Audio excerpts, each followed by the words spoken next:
এবার যে খবরে নজর রাখবো, বাড়ির মধ্যে দুই বোনকে কুপিয়ে খুন। দক্ষিণ 24 পরগনার গুরুদাসপুরের ঘটনা। বাড়ির বারান্দায় রক্তাক্ত অবস্থায় দুই বোনের দেহ উদ্ধার করা হয়। অনুমান করা হচ্ছে যে ধারালো অস্ত্র দিয়ে কুপিয়ে খুন করা হয়েছে তাদের। কী কারণে খুন, তদন্তে ঢোলাহাট থানার পুলিশ। কোয়েল মণ্ডল আমাদের প্রতিনিধি রয়েছেন ফোন লাইনে। কোয়েল, বাড়ির মধ্যেই দুই বোনকে কুপিয়ে খুন, ঠিক কি জানা যাচ্ছে, কি অভিযোগ সামনে আসছে? প্রতিবেশীরা তারাই বা কি বলছেন? তুমি দেখো, একেবারে সকাল সকাল কিন্তু দক্ষিণ 24 পরগনার এই পাথর প্রতিমা জোড়া খুনের ঘটনাকে ঘিরে যথেষ্ট চাঞ্চল্য ছড়িয়ে পড়ে এই এলাকায়। এবং স্থানীয় সূত্রে যেমনটা জানা গিয়েছে, আজ সকালে প্রতিবেশী একজন ওই দুই বোনের বাড়ির দিকেই যাচ্ছিল এবং সেখানে বাড়ির বারান্দাতেই রক্তাক্ত অবস্থায় দেহ পড়ে থাকতে দেখে।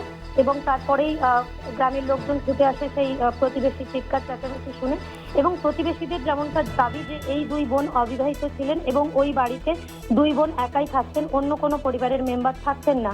তো আচমকা কি কারণে এইভাবে দুই বোনকে খুন করা হলো, কারাই বা এর পেছনে রয়েছে, সে নিয়েও কিন্তু যথেষ্ট দ্বন্দ্বে রয়েছে এলাকার মানুষজন।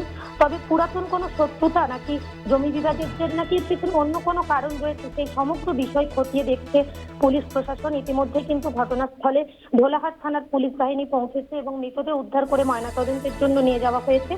অন্যদিকে পুলিশের যেমনটা প্রাথমিক অনুমান যে পুরাতন জমি বিবাদকে কেন্দ্র করে এই খুন হতে পারে। তবে খুনের যে ধরন রয়েছে সেখানে ধারালো অস্ত্র দিয়ে কুপিয়ে খুন করা হয়েছে বলে পুলিশের প্রাথমিক অনুমান।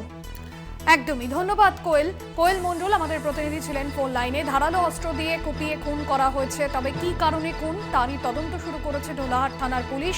বাড়ির বারান্দায় রক্তাক্ত অবস্থায় দুই বোনের দেহ উদ্ধার।